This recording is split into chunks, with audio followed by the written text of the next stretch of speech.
Dear friends, I would like to share with you an amazing episode that took place in the European Parliament. Jeffrey Sachs, a well-known expert in the field of international relations, harshly blasted the Europeans and von der Leyen in particular for their thoughtless and infantile negotiations. Europe needs reasonable and balanced steps more than anyone else right now, but the Europeans continue to puff up their cheeks and demand, completely ignoring Russia's interests.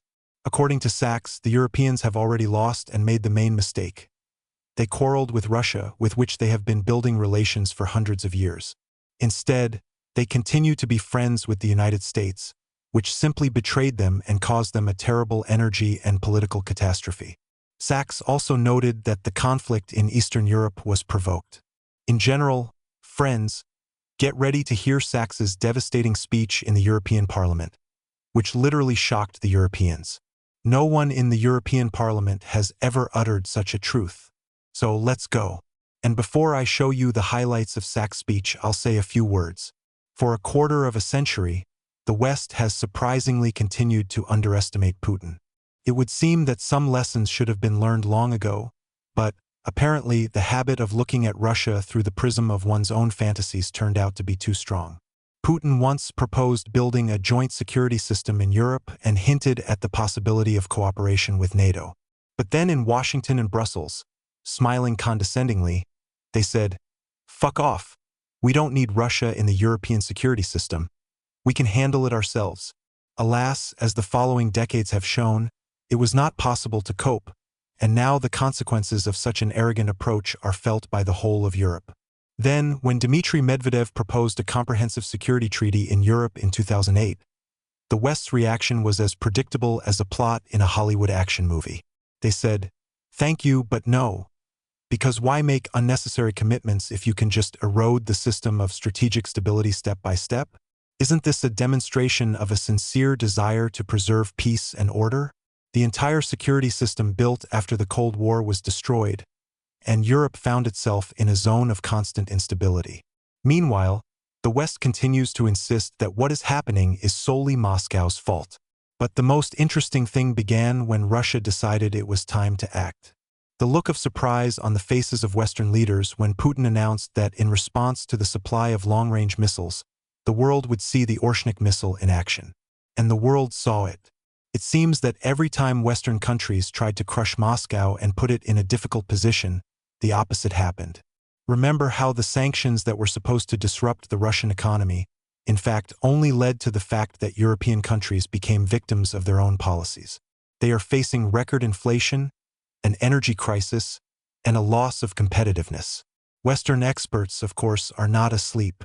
For example, Jeffrey Sachs notes that the United States is undermining security step by step, destroying international agreements, and now they are surprised that Russia is reacting. Scott Reither goes further and claims that all these years Putin has been making warnings, but they have not been taken seriously. And now Europe is faced with a reality that it preferred to ignore. James Rickards, a former CIA advisor, also notes that strategic thinking in the West has not changed since the Cold War, and this, in his opinion, is the main mistake. The question is how seriously those who make decisions in Washington and Brussels are prepared for reality. Meanwhile, Russia is not just reacting, it is setting new rules of the game. The use of the Orshnik hypersonic ballistic missile was not just a signal to demonstrate capabilities that until recently were considered fantastic. At one point, the strategic objects on which the West relied disappeared from the map. But, of course, the Western media presents it differently, claiming that Putin is just brandishing a nuclear club. However, if earlier in Europe they seriously hoped that this was just a bluff, now the situation has changed.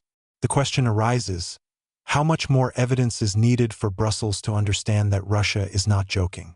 Perhaps it's time to start thinking that if the strategy doesn't work every time, it's worth rethinking the approach itself. But why? After all, it's much more interesting to keep making the same mistakes and be genuinely surprised when Russia responds. As they say, history repeats itself twice. The West has gone too far in this cycle, but it doesn't seem to realize it. And now, friends, as promised, listen to what Jeffrey Sachs says in the European Parliament, and how he destroyed all the arguments of Ursula von der Leyen. Quote: At the end of the 21st year, Putin made one last attempt to negotiate security by proposing two draft agreements, one for Europe and the other for the United States. On December 15, 2021, the United States received these proposals. That same day, I had an hour-long conversation with Jake Sullivan at the White House, literally begging him, "Jake, don't let conflict happen. It can be avoided. All you have to do is just declare that NATO will not expand into the territory of the country that is currently in conflict with Russia." He replied to me, "NATO is not going to expand there, don't worry." I said, "Jake, say it publicly." He replied, No, we can't say that publicly." I tell him, "You are now starting a conflict over something that did not even happen. Don't worry, there will be no conflict." I'll tell you what, these people aren't very smart, to be honest. They are not particularly perceptive at all. I've been dealing with them for over 4 years, and they're just talking to themselves, not others. They're playing their own game theory. If you're familiar with game theory, you'll understand what I mean. This is a strategy that originated at the RAND Corporation and is still being used by the American leadership. In 2019, RAND even released a document called How to Weaken Russia. Do you know what they wrote there? How to annoy Russia is their strategy. How to provoke her. How to make it fall apart. How to create a crisis in Russia, possibly regime change, internal instability, and economic chaos. So this is who you call your ally. Are you kidding me? What happened next? The very next month, they refused to negotiate.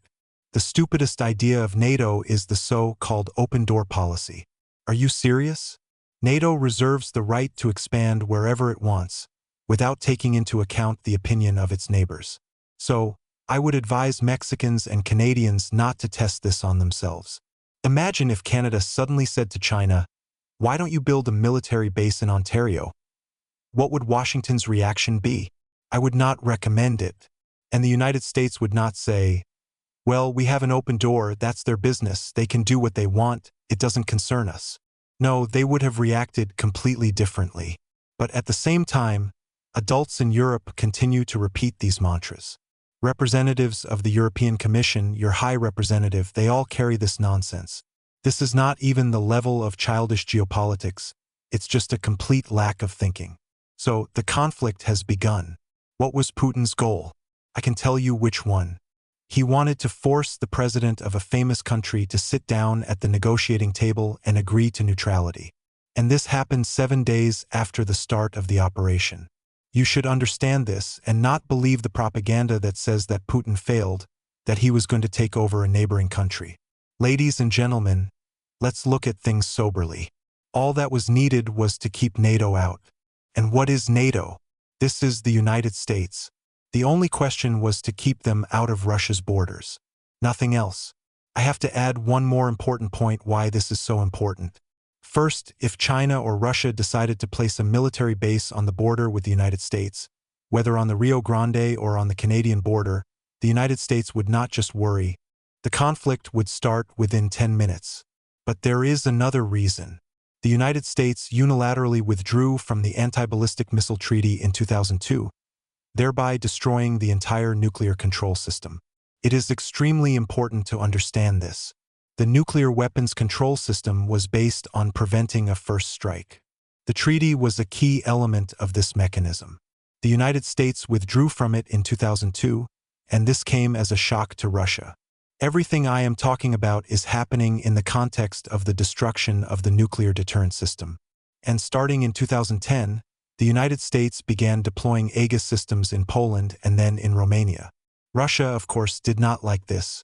And one of the key issues discussed in December 2021 and January 2022 was the U.S. declaration of its right to deploy missile systems on the territory of a well-known country.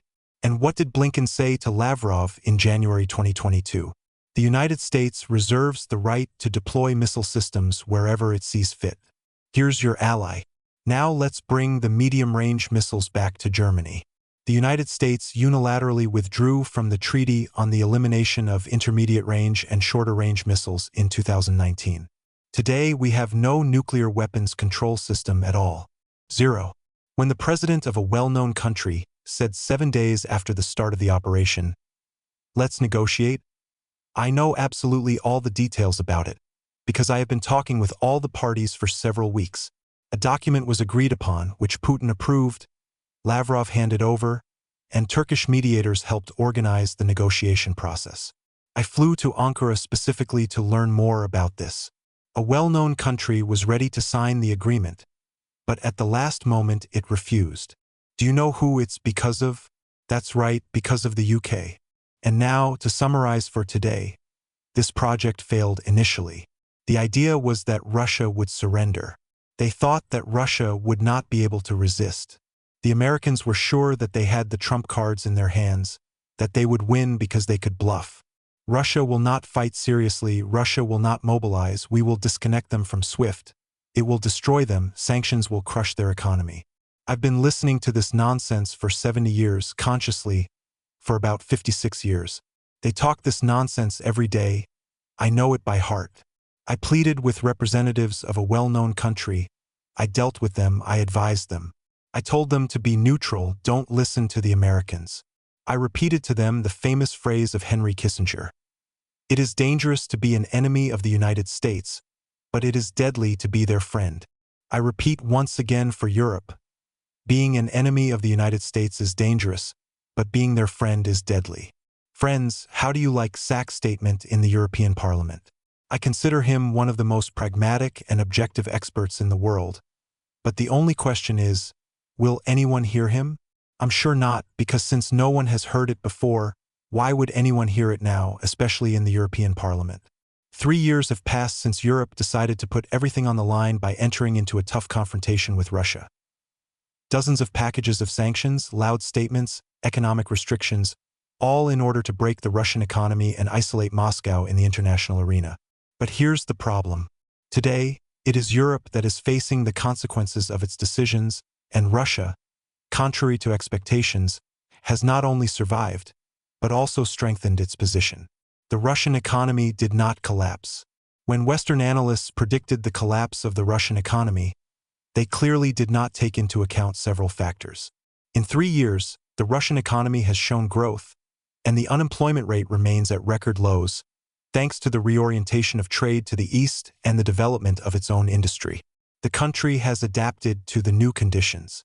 For example, the trade turnover between Russia and China reached a historic high, exceeding $240 billion in 2024.